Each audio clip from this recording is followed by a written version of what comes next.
शिवाय विचाराचा खून आहे असं मी मानित नाही.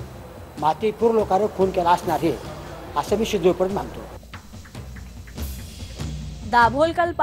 दाभोलकर पानसर यांची हत्या ही विचारांसाठी झालेलीच नाहीये. शेषराव मोरेंचं अंदमानमध्ये धक्कादायक विधान, पुरोगाम्यांना ठरवलं दहशतवादी.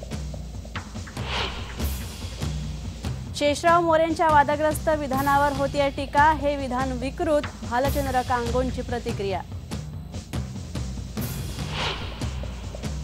शेतकऱ्यांची सर्व प्रकारची वसुली थांबवण्याचा राज्य सरकार लवकर निर्णय घेणार.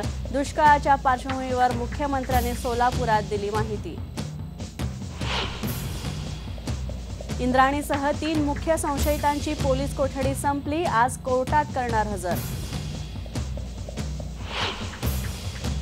FTIच्या वादाचा तिढा सुटण्याची शक्यता. वादग्रस्त विद्यमान संचालक गजेंद्र चौहान यांना हटवणार असल्याचं हिंदुस्तान टाइम्सचं वृत्त. पुणेकरांनो, पाणी जपून वापरा. पुण्यात आजपासून होते पाणी कपात. 1 दिवसाआड होणार पाणी पुरवठा. आंध्र प्रदेशात मुसळधार पाऊस. वीज पडून 22 जणांचा मृत्यू. हैदराबादलाही मुसळधार पावसानं झोडपलं. आणि अमेरिकेचे अध्यक्ष बराक ओबामांनी अमेरिकेच्या पारंपरिक नृत्यावर धरला ताल.